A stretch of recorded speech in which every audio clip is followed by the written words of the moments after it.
We be live. Hello, everyone. Today we're going to be reviewing the Middle East parts of the debate between Trump and Biden. Please let me know if you have my audio. Please let me know that you have liked the stream. First of all, like the stream.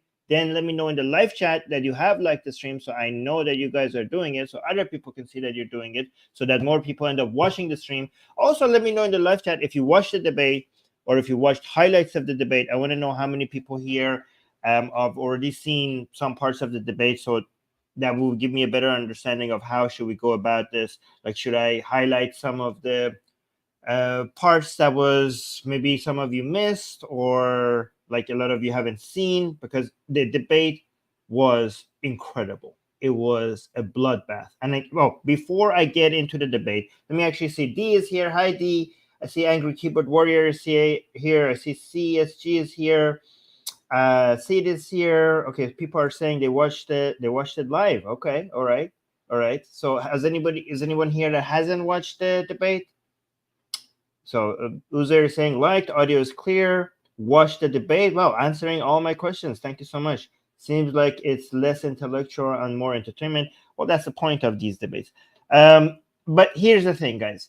I have to say something before we watch parts of the debate. And I went and specifically picked the parts that is most relevant to what we here talk about on this channel, specifically the Israel and Iran related parts, but also some other parts that if I get to, if we have time, we will get to watch together. And I want to see what your guys' opinions are. But before I do any of that, Susanna has reminded me that at the beginning of the show, Susanna being the responsible one here, covering our assets, okay?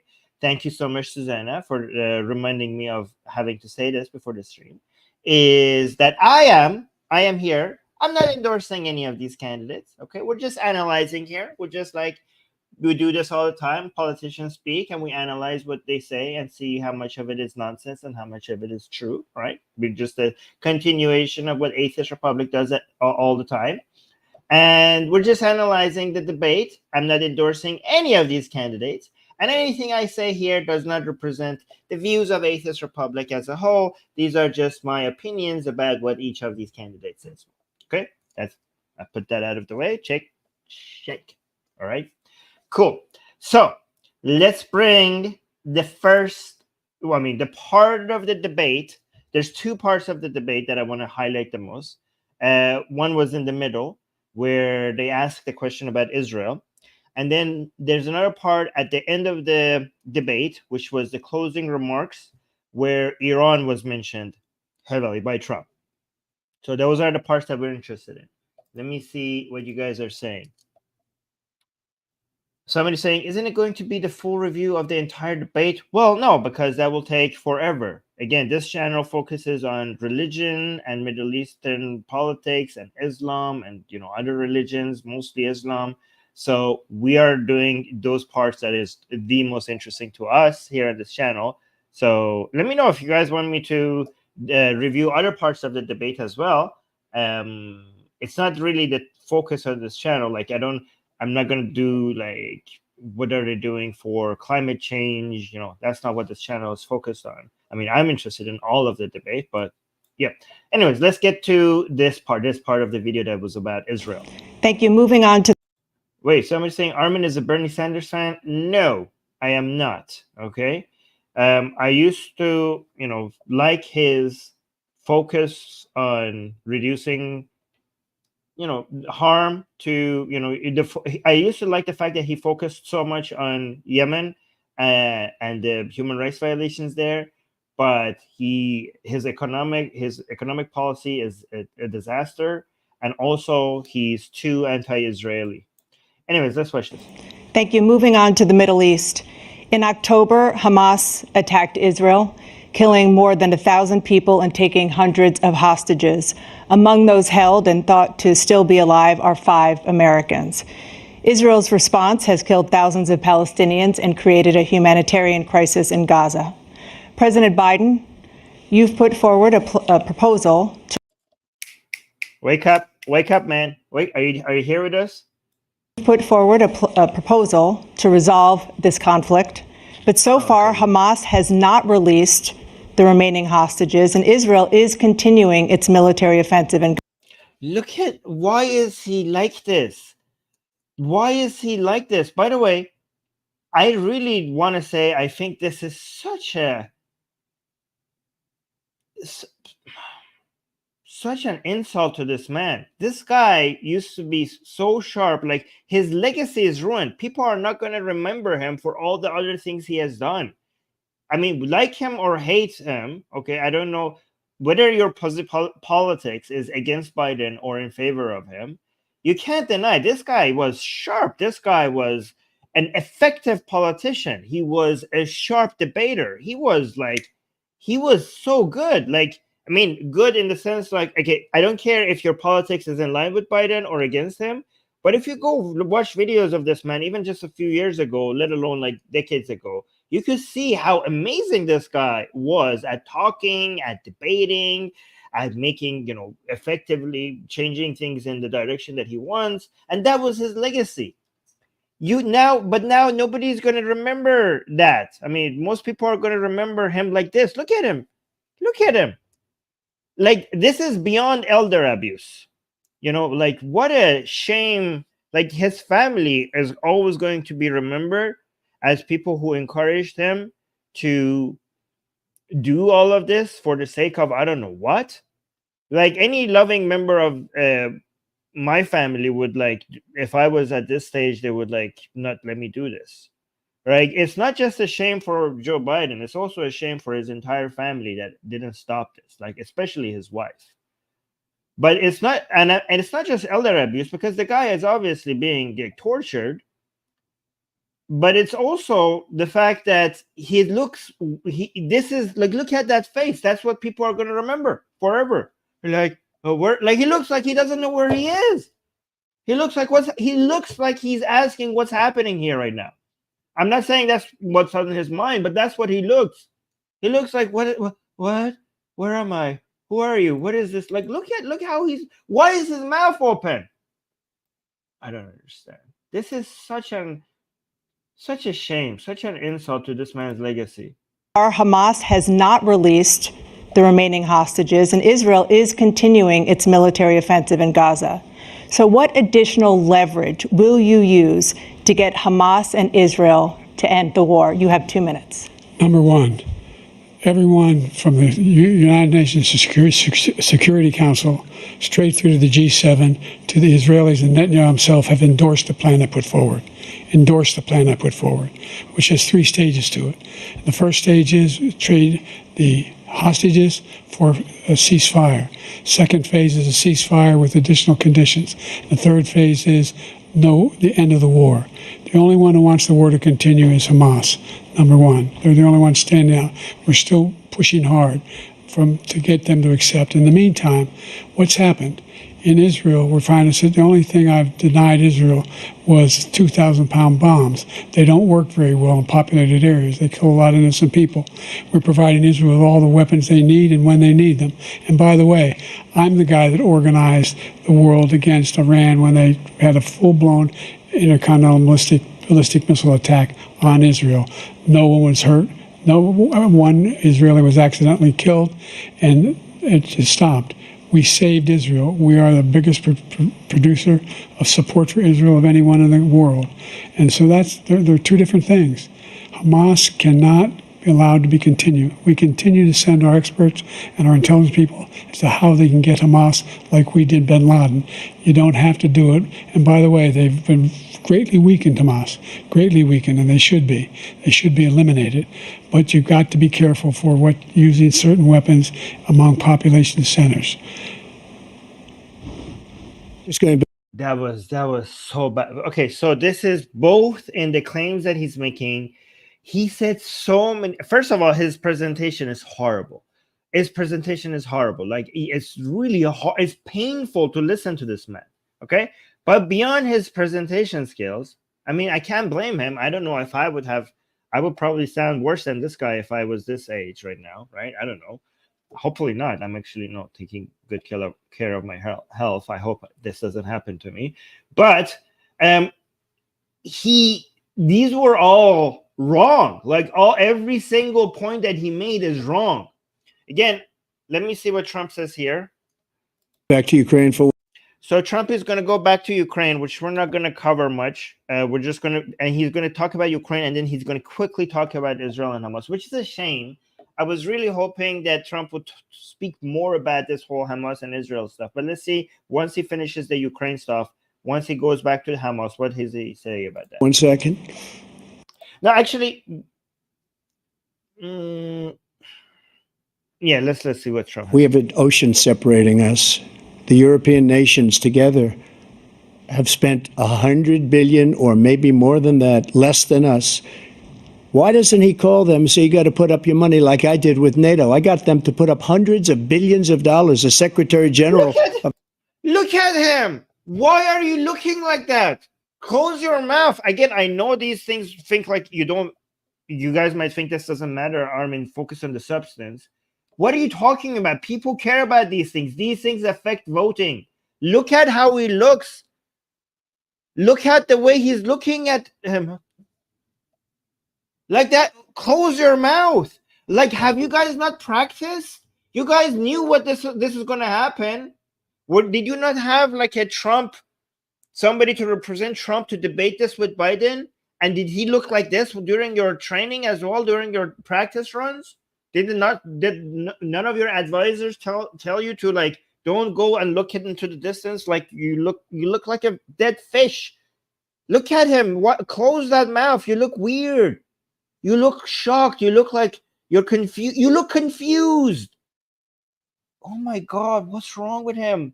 What's wrong with people who put him in this position? Why doesn't he call them and say, you got to put up your money like I did with NATO? I got them to put up hundreds of billions of dollars. The Secretary General of NATO said Trump did the most incredible job I've ever seen. They wouldn't have any. They were going out of business. We were spending almost 100% of the money was paid by us. He didn't do that. He's getting all. You got to ask these people to put up the money. We're over $100 billion more spent, and it has a bigger impact on them because of location, because we have an ocean in between. You got to ask them. As far as Israel and Hamas, Israel's the one that wants to go. He said the only one that wants to keep going is Hamas. Actually, Israel is the one, and you should let him go and let him finish the job. He doesn't want to do it. He's become like a Palestinian, but they don't like him because he's a very bad Palestinian. He's a weak one. Okay. Okay. First of all, I'm not making a claim about anything else that Trump said during this debate, okay? Because the fact checkers were checking some of the other things that he was saying, and some of them were not true. However, I'm just focusing on this part of the debate. Everything Biden said in this part of the debate, again, I don't care about the other parts here. Everything Biden said is false, and everything Trump said was correct. I'm just analyzing this part of the debate, and I will show you that this is correct. Okay, so let's go from the beginning. I will show you evidence for what I'm saying. Hundreds of hostages, among those held and thought to still be alive. So now I just wanted to show you from the beginning to end. Now let's go line by line, and I will show you why Biden is giving you false are 5 Americans. Somebody saying don't focus on appearance, okay? Don't focus on appearance. Are you insane? Politics, a huge part of politics is appearance. A major, like, if you ignore appearance, then you're going to lose politics. I'm sorry, that's how the game is played. If you don't like it, go play a different game. Israel's response has killed thousands of Palestinians and created a humanitarian crisis in Gaza. President Biden, you've put forward a proposal to resolve this conflict, but so far Hamas has not released the remaining hostages, and Israel is continuing its military offensive in Gaza. So what additional leverage will you use to get Hamas and Israel to end the war? You have 2 minutes. Number one, everyone from the United Nations Security Council. Security. Like, you have a problem with saying security? security. Oh my God. Oh my God. Everyone from the United Nations Security Council straight through to the G7 to the Israelis and Netanyahu himself have endorsed the plan I put forward. Netanyahu endorsed. Okay, so look in the next 30 seconds how many things he says that it's wrong. Okay, so let's bring this up. Okay, he says Biden endorsed Netanyahu endorsed the plan, right? So if you go here, right, so let's check our notes here. Netanyahu himself tried to distance himself from the plan that Biden put forward. Biden came, the Biden administration and the Biden himself came and claimed that Netanyahu accepted it. Then Biden, however, Netanyahu did not. Netanyahu, apparently, what they said behind the cameras were different. Either it was different or I don't know, is Netanyahu lying or not lying? But when he came out, Netanyahu was criticizing the plan. He wasn't accepting the plan. Netanyahu came out and says, like, no ceasefire, until their aims are achieved. And their aims included the freeing of hostages. So Netanyahu tried to distance himself from the plan, despite the US asserting it originated from the Israeli side.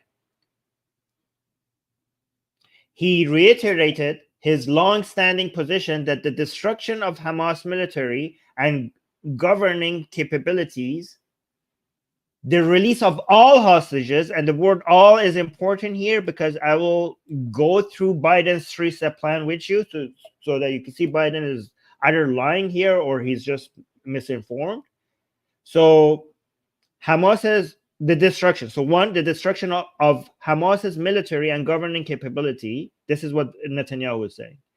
And the release of all hostages and the ensuring Gaza no longer poses a threat to Israel are the conditions for ending the war. That's what Netanyahu came and said after this three-step plan was announced. You can see the date of this article by BBC is June 1st. And if you look here, you can see that this was after the US President Joe Biden announced he had a three-stage plan. So this part that Biden said that Netanyahu accepted, and again, but this has been, it's been like more than a month since people have clarified that, yeah, Netanyahu was not okay with this plan. And this has been a huge source of controversy, and people have been going back and forth with that. And Biden is still coming out and saying that even Netanyahu accepted his plan. So that part is wrong. That part is, I don't know. I don't want to say a lie because I don't know if it's intentional or if this guy's a lie by his advisors because they have this information. The plan I put forward. Like, so this part is wrong. Again, the misinformation per second here is amazing. So I showed you evidence how this part is wrong. So listen to this. The Security Council, straight through to the G7. No, let's go. Listen to this. Yeah. Everyone from the United Nations Security Council, straight through the G7 to the Israelis and Netanyahu himself have endorsed the Netanyahu himself endorsed it. I showed you that Netanyahu did not endorse plan I put forward. Endorsed the plan. Somebody saying he was surprisingly good on Israel, though. Who? Biden? Let me show you that he was not. Plan I put forward, which has three stages to it. The first stage is trade. Okay, now let's get to the three-stage plan. And I will show you something on the screen that Susanna sent me, which is a really good summary by Biden himself of what this three-stage plan is. The hostages for a ceasefire. Second phase is a ceasefire. So look, he says first phase is hostages for ceasefire. He doesn't tell you something very important. It's not all the hostages. I will show you the three-step fire with additional conditions. The third phase is no. So second phase, what? So the first phase will get you a ceasefire without the release of all hostages. You don't mention that part. You just say release of hostages. You didn't mention all hostages or some of the hostages. The third phase is... what was the second stage? Hold on. Second phase is a ceasefire with additional conditions. The third phase is the end of the war. The only one who wants the war to... Okay, that was a very bad summary, sir. That was a very horrible summary. Let me actually show you what you tweeted yourself. Here, let's go to this. This is Susanna sent me this screenshot. Okay, is this a tweet or an Instagram or a Facebook post? It looks like it. Okay. Oh, it's a tweet. All right. So, the three-phase proposal for a durable peace in the Middle East. Wow. Sure. Look at phase one. Okay. A complete ceasefire. Okay. So remember that bullet point. A complete ceasefire. Basically stopping Israel from finishing the job in Rafah and basically making Hamas be able to rebuild and take over Gaza again. That's what this means, okay? Obviously, Netanyahu would never agree with this. What are you talking about? Right? But because look at the other things, the other bullet points here. A complete ceasefire and release of some. Do you see the sum? Do you see the sum? Guys, let me zoom all the way in here. So you have a complete ceasefire without the condition that it was introduced by Biden administration to Hamas was a complete ceasefire without the release of all the hostages. That is insane. Are you mad? Are you insane? By the way, this is a rewarding of hostage taking to Hamas. This is showing that, oh, good job, Hamas. Maybe take more hostages next time, because this obviously works. But how are you asking for? So let alone this complete ceasefire means that Hamas. This plan was the Biden administration was pressuring Israel for a complete ceasefire without destroying the tunnels of Hamas that connects Gaza to Egypt. Imagine that. Imagine going all the way to the south of Gaza and having only a few more of the troops of the military infrastructure of Hamas left, and you asking Israel to quit there. Basically, this will ask for more war. Look at the title. The title says, a three-state proposal for a durable peace.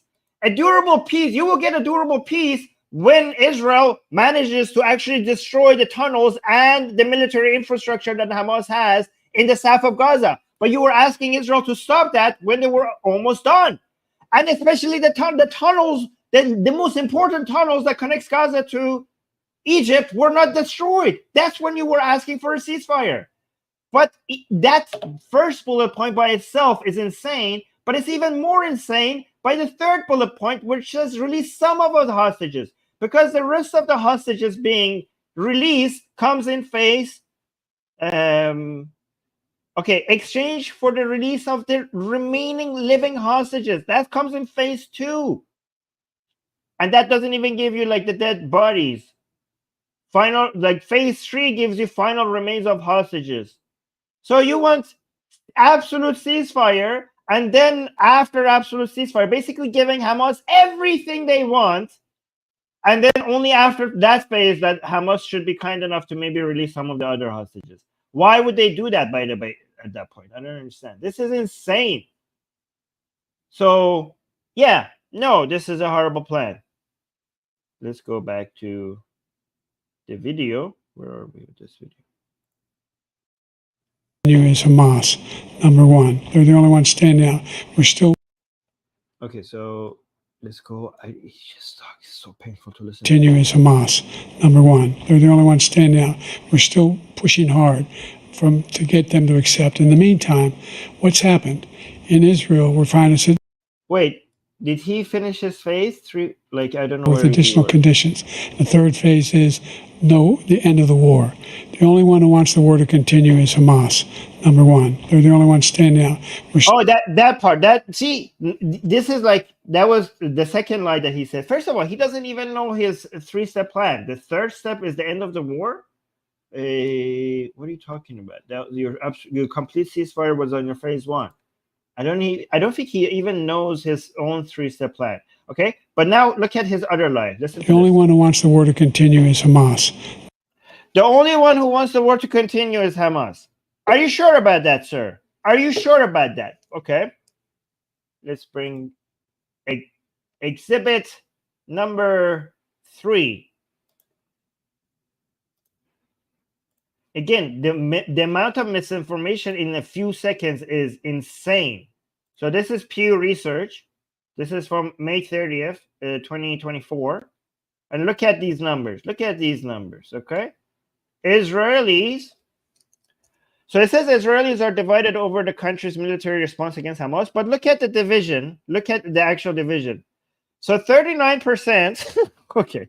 So 39% of Israelis are saying the response that Israel is having in Gaza it's been about right. It's pretty good. It's pretty good, okay? Right? And look at what the source of division is, because only 19%, 19 of Israelis are saying they have gone too far. The other people who disagree with Israelis who are saying this is just not far, that the 39% who's saying this is a bad right, are the 34% who say they haven't gone far enough. 34% of Israelis are saying that they haven't gone far enough. So let's do some math here. 39 and 34. What does that get you? That gets you 73%. Is 73% more or less than 50%?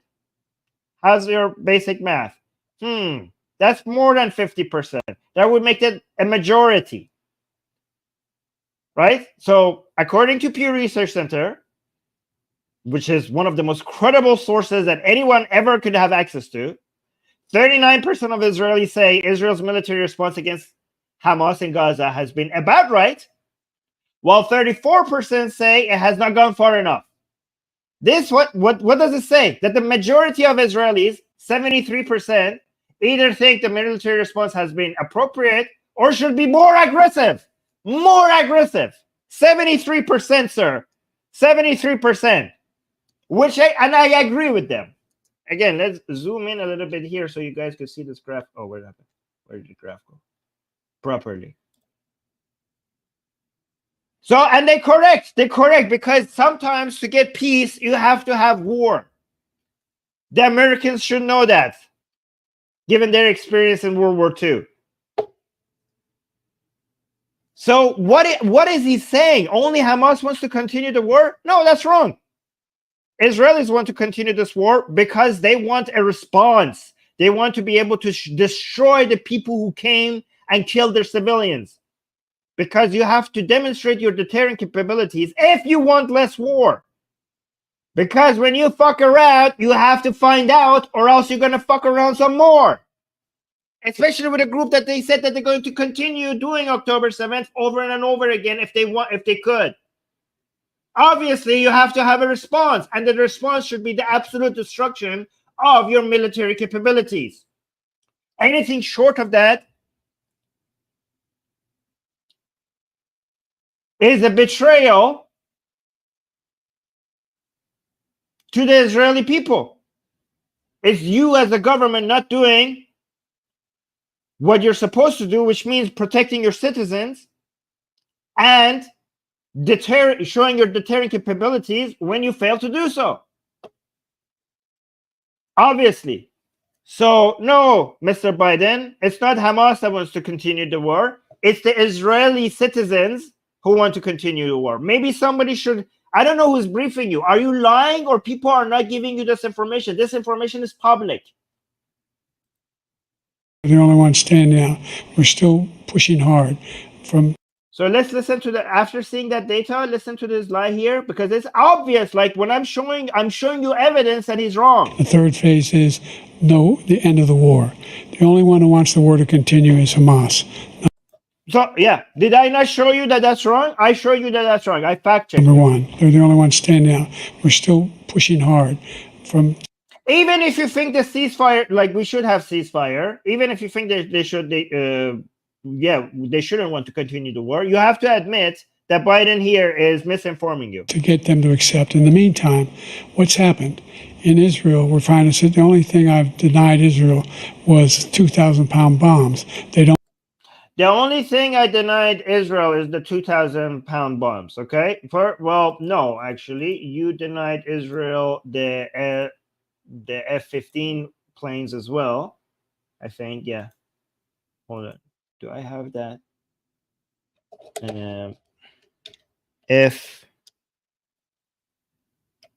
15. I didn't have this article ready. Yes. Oh, here. The White House okay, yes. So eventually they had to came around to it, but it wasn't the only thing you denied them. You were trying to punish them. You were trying to signal to your voter base that you're being tough on Israel by also denying them these. So this is like White House delaying sale of 50 F-15 fighter jets to Israel, Wall Street Journal said. So the White House had not progressed with the sale of the 50 F-15 fighter. Eventually, they came around to it when it comes to when Netanyahu put a lot of pressure to them. This delay occurred despite pressure from Israel, with Prime Minister Netanyahu criticizing the Biden administration for the alleged holdups in Israel's arms supply. The delay was attributed to concerns from top Democratic lawmakers like Representative blah blah blah. These are names who had initially objected the sale due to Israel's tactics during the Gaza conflict. So this was supposed to be a punishment of Israel as well. So when he said that was the only thing he denied, nope. I showed you. They tried to also deny these as well. Populated area. So see, like, how many lies per second is he saying? Again, the things that I'm showing you, it's not like if you go look at the fact checkers, they didn't do these fact checks. Like, this is not part of the most important fact checkers like out there, like doing Trump and Biden's fact checks. They didn't do these parts. I checked. I did these parts. I did these parts. Okay? So these are fact checks that you're not going to find anywhere else for now. And I said the only thing I've denied Israel was 2,000-pound bombs. They don't work very well in populated areas. They kill a lot. So he's saying they don't work well in populated areas, right? So he's saying we didn't give the 2,000-pound bombs to Israel because they don't work in populated area. Well, good thing that they don't use it there. A lot of people criticize Israel for using these unguided bombs in places where they're high populated. They dropped 30,000 of these bombs. How could they have been dropping them in heavily populated area when you have less than 2 deaths per bomb? Obviously, they're dropping them in places that they have been largely evacuated. Imagine they used 30,000 of these bombs. The entire casualty of both combatant and civilian, casualties of death, I should call them, because the combatants are not casual. The death rate of this war is like how much? 40,000? 40,000? So obviously, how could these bombs have been killing so many people when you have the entire death number is less than 2 per bomb they have dropped? Either Israelis just suck at targeting, or they weren't dropping it in places where people haven't been evacuated. Obviously, they were being used for something else than killing people, or else more people would have been dying. Like, oh, we didn't give them those bombs because they're not good in high populated area. Well, Israel knows that, and that's why they're not dropping it on a high number of people.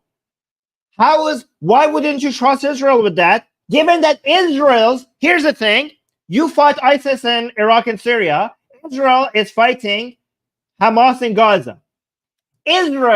Let's compare Israel and United States achievements here, okay? Your war against ISIS had a higher civilian to combatant ratio than Israel's war in Gaza in such a high population area.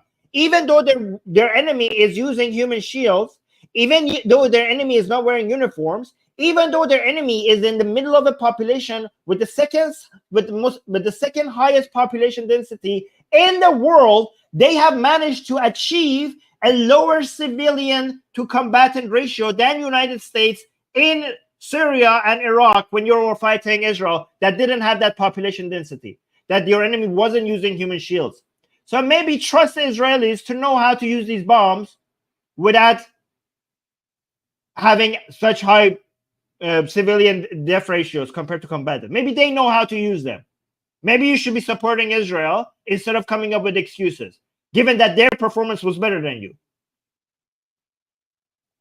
Like, oh, we didn't give it to them because this is not good for in high population. Well, they know how to use it, so shut up and give them the weapons that they need.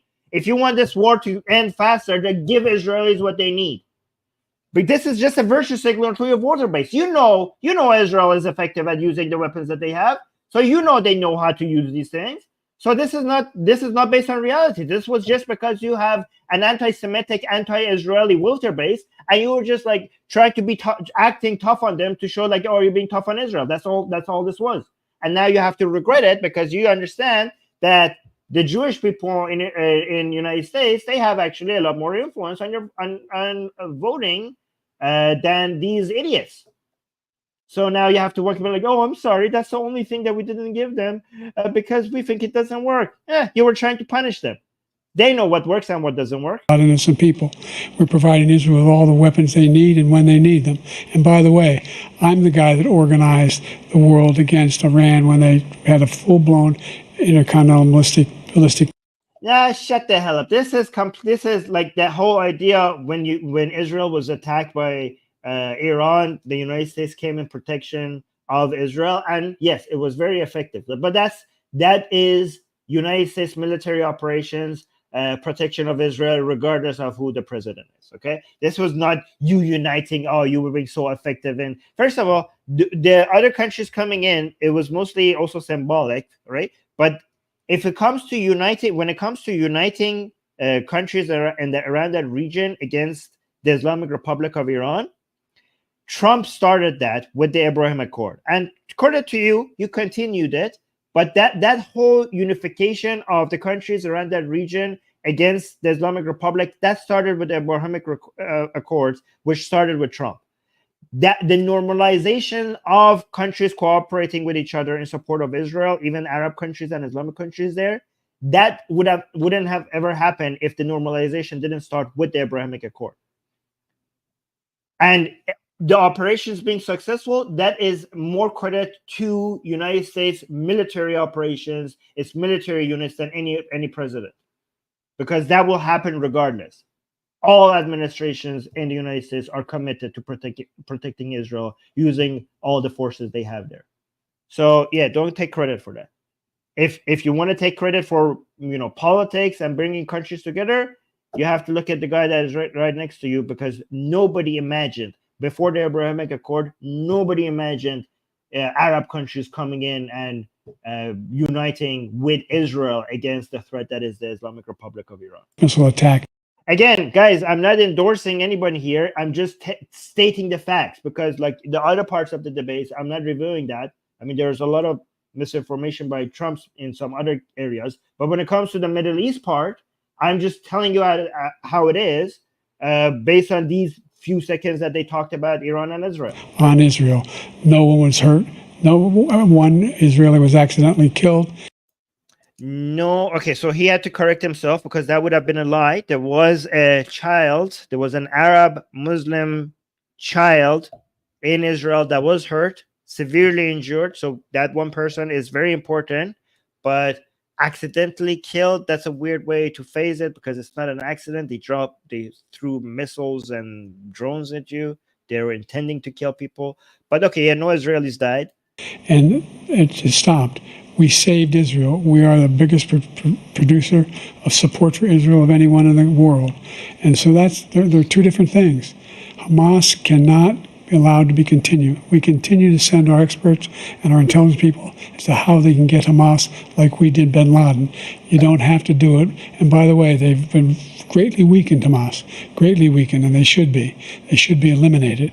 But you've got to be careful for using certain weapons among population centers. Well, they know what weapons to use where, so don't worry about that. Just give them what they need. Those weapons were not against. Look at the misrepresentation. Those weapons, those bombs that he's talking about, which shouldn't be used in heavily populated areas, were not used in heavily populated areas. They were used after evacuation. Just going back to Ukraine for 1 second. We have an ocean separating us. The European nations together have spent 100 billion, or maybe more than that, less than us. Why doesn't he call them and say, you got to put up your money like I did with NATO? I got them to put up hundreds of billions of dollars. The Secretary General of NATO said Trump did the most incredible job I've ever seen. They wouldn't have any. They were going out of business. We were spending almost 100% of the money was paid by us. He didn't do that.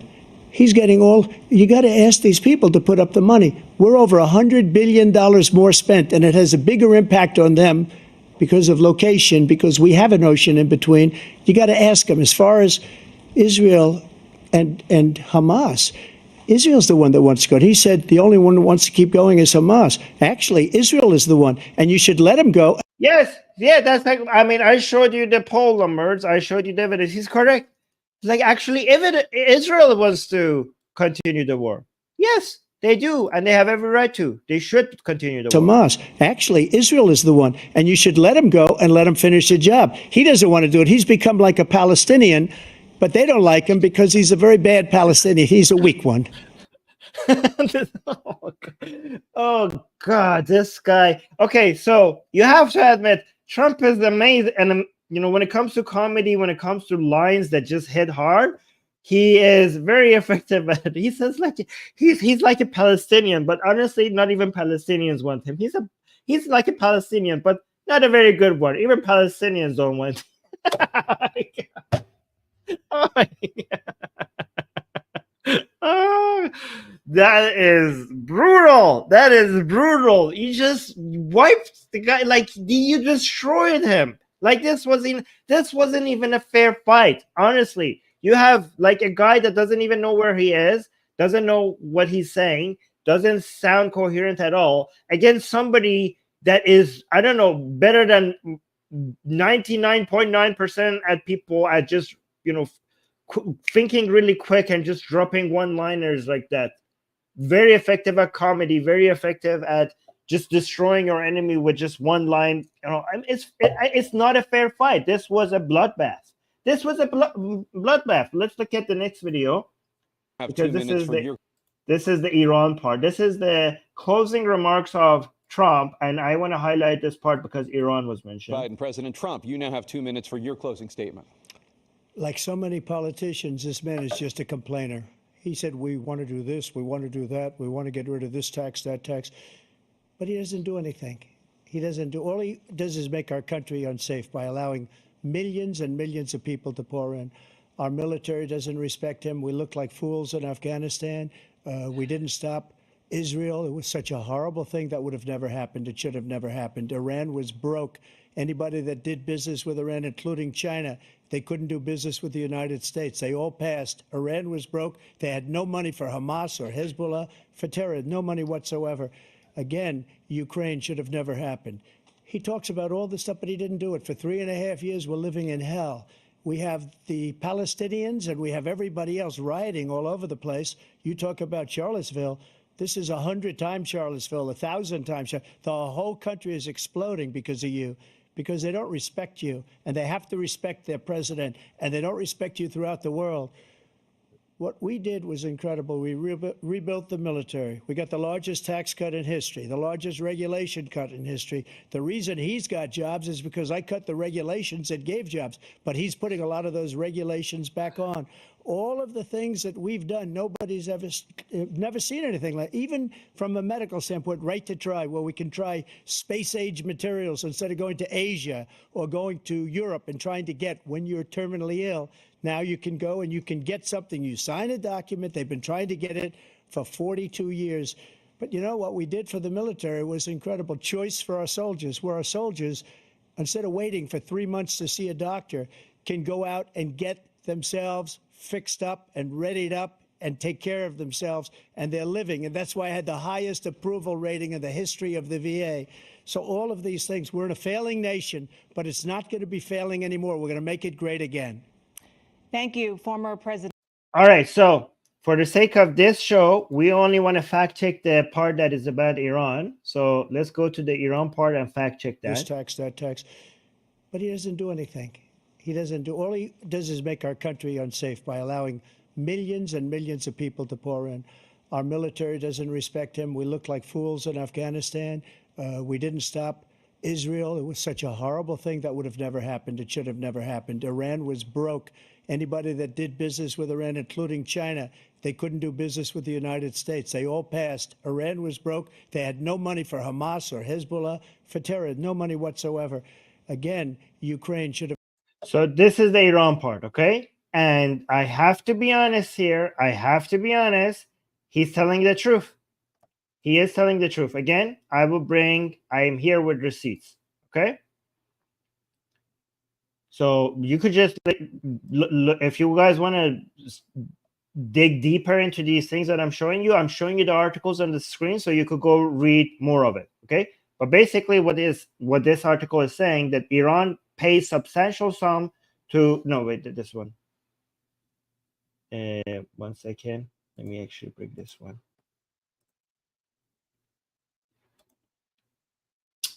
Yeah. So former Iranian oil official Mehdi Hosseini stated that oil sales have become easier under the Biden administration as Washington tries to keep gas prices low while the U.S. elections approach. Okay. So you could go read this up completely. The Biden administration, even though there are sanctions, even though the sanctions are in place, and United States should be executing the sanctions, not allowing the Islamic Republic to sell oil, but they're selling a lot of oil to China against the sanctions that United States has put in place, so that oil prices and gas prices go down so that Biden could win the election. So Iran's crude oil output has risen to around 3.6 million barrels per day, the highest level since sanctions were reimposed. So they're selling this even though they shouldn't be able to. Biden is trying to look the other way so that the Iranian government can sell the oil, so oil prices and gas prices could come down so Biden could win the election. So yeah, you could go read this article. So that part is correct. So that Iran has the Iranian regime, okay, has more money because of this. And here's the second piece of this evidence I want to put together, where it says Iran's oil revenue helps finance Hamas. So this was, oh my God, look at this. This was October 16, 2023, right close to October 7th. You could go read this. This is in barons.com. Go read this article. Go read all the details. I would just give you, we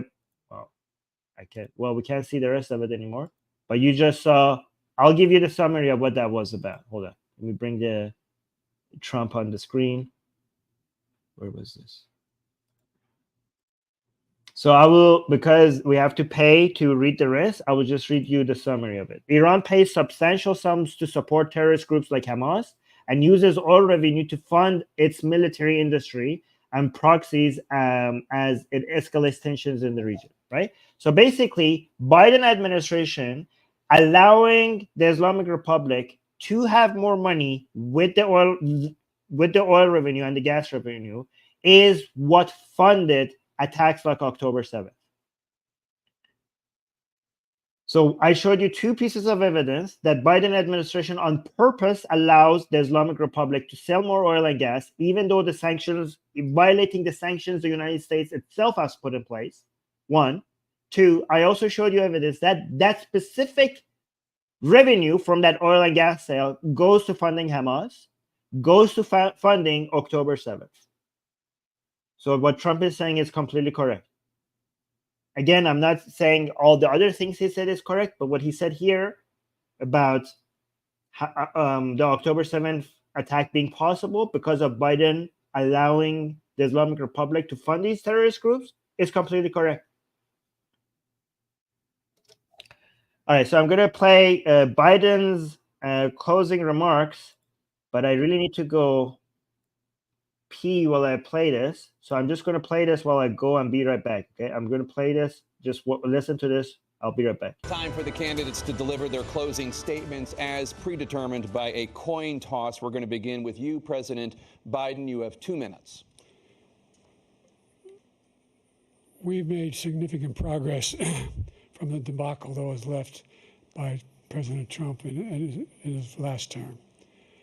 We find ourselves in a situation where, number one, we have to make sure that we have a fair tax system. I ask anyone out there in the audience, or anyone out watching this debate, do you think the tax system is fair? The fact is that I said Nobody even making under $400,000 had a single penny increase in their taxes, and will not. And if I'm reelected, that'll be the case again. But this guy has increased your taxes because of the deficit. Number one, he's increased inflation because of the debacle he left after the way he handled the pandemic. And he finds himself in a position where he now wants to tax you more by putting a 10% tariff on everything that comes into the United States of America. What I did, when, for example, he wants to get rid of the ability of Medicare for us to be able to negotiate drug prices with the big pharma companies. Well, guess what? We got it. Guys, remember, these are the closing remarks. So that means that he doesn't have to, it's not like Trump has said something that he has to think how to respond to it. The closing remarks are the parts of the debate that you have had to practice because you know exactly what you have had to say, right? So the other parts, you don't know what Trump is going to say, what you have to respond to, okay? This is the part that is not in response to anything Trump says. This is the part that you had months to practice over and over and over and over again. And look at the performance. Look, how did you not practice this? In the United States of America. What I did, when, for example, he wants to get rid of the ability of Medicare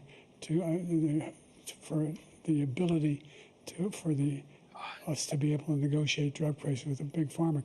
Are you serious? Are you kidding me? Companies. Well, guess what? This is so bad. Why are you doing this? This should be a crime. This is elder abuse. Why are you doing this to him? You're embarrassing him. You're torturing him and embarrassing him. You ruined his legacy. We got it down to $35 for insulin instead of $400. You know, guys, don't hate Biden for this. Hate his wife. Like, how could anybody be a loving wife and do this to her husband? Why would you encourage this? Why are you watching your husband being embarrassed in front of the entire globe? The entire planet is making fun of your husband. You have ruined his legacy. No more than $2,000 for every senior, no matter how much prescription they need. You know what that did?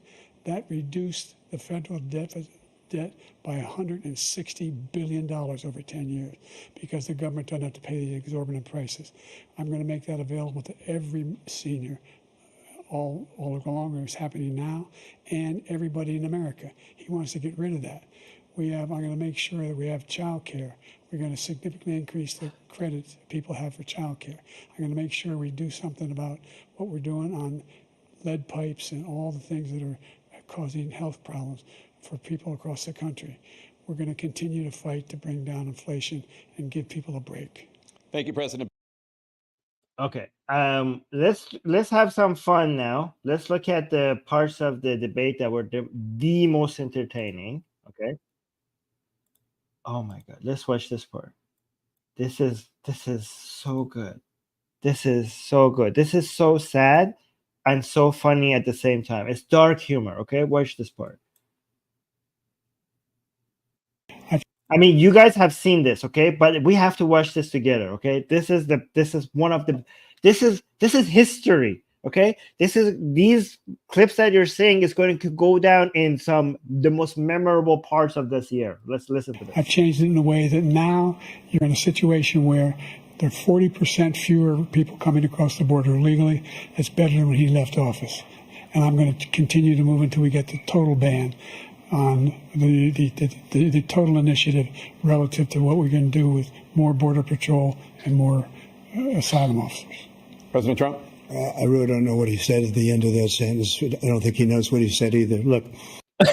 Oh, God. That was so brutal. I mean, that's exactly what we were thinking when he said that. Like, what is he saying? And then Trump, why is Trump so good at this age? Why is he so quick on his feet to come up with such an amazing response? And he says it so calmly, as if he's not saying the most funniest thing that anybody, like people were dying. Even people who hate Trump were laughing out loud when Trump said that. Like he says it as if it's not funny and we're all laughing, and he just says it so calmly and just like without even having to think what to say, and he just says it and it just works. But look, listen to this again. The border illegally, it's better than when he left office. And I'm going to continue to move until we get the total ban on the total initiative relative to what we're going to do with more border patrol and more asylum officers. President Trump? I really don't know what he said at the end of that sentence. I don't think he knows what he said either. Look. Oh God, that was brutal. That was brutal. That destroyed it. That's just one line that Trump just used that just destroyed him. Here's another one. Okay, let me remove this. What I'm going to do is fix the. Just look at, you know, by the way, their faces, like every time you looked at Biden, you were like, hey, what the hell, man? What are you looking at? Close your mouth. Are you okay? But every time you looked at Trump, his facial features were perfect. Like people, like every time we were thinking, what is Biden saying? Trump's face was like looking at him like, what? Like his face was representing what we were thinking. He was so, even when Trump was not saying anything, he was so effective at looking, you know, showing our confusion with us. Like he was so relatable with his facial feature. Look at him here and see. Also listen to what he's saying. What I'm going to do is fix the tax system. For example, we have 1,000 trillionaires in America. I mean, billionaires in America. And what's happening? They're in a situation where they, in fact, pay 8.2% in taxes. If they just paid 24%, 25%, either one of those numbers, they'd raise $500 million, billion dollars, I should say, in a 10-year period. We'd be able to.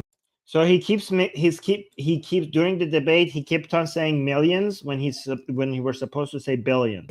In a 10-year period, we'd be able to wipe out his debt. We'd be able to help make sure that all those things we need to do, child care, elder care, making sure that we continue to strengthen our health care system, making sure that we're able to make every single solitary person. Okay, so guys, wait for it. This is the most historic, the most epic destruction of anyone in a debate in history, right? This is the most watched debate in our time, right? Of our time. And this part of it was the most brutal. It was the biggest gaffe by Biden, and it was also the best opportunity for Trump, and he did not let it go away. He took it. He did not disappoint. The gaffe was embarrassing, and Trump took it and masterfully just buried Biden with it. And this was the moment. This was the moment this part is being shared the most because it was the most embarrassing for Biden and the most epic response by Trump. Listen to this. Eligible for what I've been able to do with the with the COVID. Excuse me, with dealing with everything we have to do with.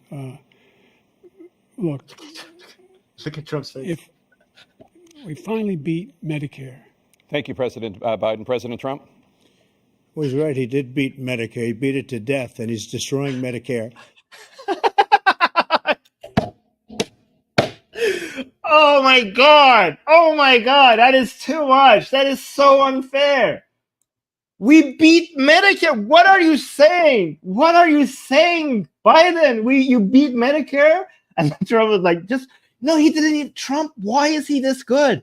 How is he this good at this age? He just knew exactly what to say. Look, he didn't even have to think. He was so quick in coming up with the best response. Like, yeah, he's right. He did beat Medicare. He beat it to death. Oh, God. Oh, no. Take this man out of there. This is not fair. Listen to this. This is so good. Oh, God. Every single solitary person eligible for what I've been able to do with the with the COVID. Excuse me, with dealing with everything we have to do with. Look, if we finally beat Medicare. Thank you, President Biden. President Trump? Well, he's right. He did beat Medicare. He beat it to death, and he's destroying Medicare. Oh, God. That is the most epic line in a debate ever. Okay, the two most powerful, the people competing for the most powerful job in the whole planet, the debate between them. This was the mic drop moment. This was amazing. This is you just witnessed history being made in both politics and history of debates and comedy, everything, all three of them at the same time. Okay, so the last video I want to show you, which is the saddest, cringiest one, is the after debate video. Okay, and I now hate this woman with a passion. Okay, I actually genuinely feel sorry for Biden. This man does not deserve this. This man does not deserve this being his legacy, right? And the person behind it pushing him is the person that should be actually caring for this man. The people in your life that take care of you and supposed to love you and protect you from harm are actually taking advantage of you for I don't know what ends. They're destroying a country because of it, harming a country because of it. They're embarrassing this man in front of a global audience, and they're also abusing him. This should be a crime. And look at the woman behind it, and look at this moment after debate. Look at the way she treats him, and tell me what you think. What comes to mind? Like, how is she treating him? Like, just look at this. This is the cringiest thing I've ever seen.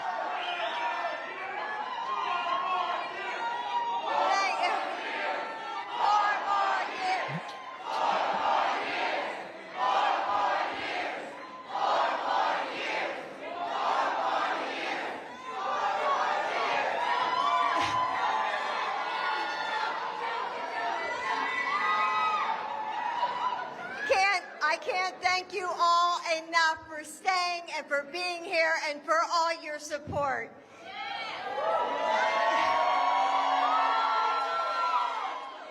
Joe, you did such a great job. You answered every question. You knew all the facts.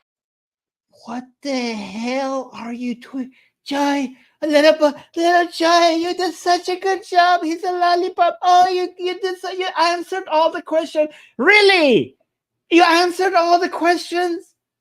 Are you serious? What are you doing? And let me ask the crowd, what did Trump do? Why? My God, like, why are you doing this? Why was the debate not embarrassing enough? Was the debate not embarrassing enough? Why are you treating your husband like a child?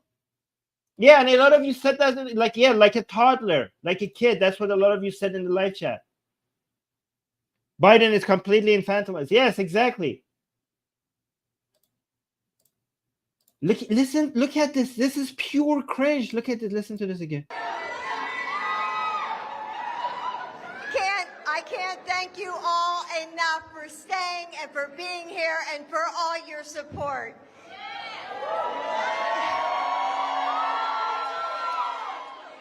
Joe, you did such a great job. You answered every question. You knew all the facts. Oh my God. I was really half expecting for him to like take out a lollipop and giving it to him and be like, oh, here's you answered all the questions. Here's a lollipop. It's such a, by the way, answered all the questions. You're not even treating him like a kid. You're treating him like a kid that has failed an exam, but you're one of those parents that wants to always tell your kid that he did a good job. Like, imagine if your kid came home and the report card showed that he answered all the questions like wrong and he failed, and you're like, oh, you actually answered all the questions. Good job. So I wish like she was, even if you want to treat him like a kid, I wish you were treating him like a kid as a responsible adult, to be like, well, you answered all the questions, but you could have done better here, and here. Like, why are you, this is like, if you're like the last person on the running team, on the, in the race, and you still get a reward for participation. This is participation reward. This is a participation trophy. That's what she's doing. She's giving him a participation trophy. So it's worse than just treating him like a child. It's treating him like a child as a parent that gives a trophy to your child for just participating. That's how bad this is. Yeah, give him a sticker. People are saying. Oh God. Okay, we're over an hour, so I'm gonna end. I'm surprised we got through all the videos I wanted to show you guys. Anyways, so guys, this was a bloodbath. Go watch the rest of the debate.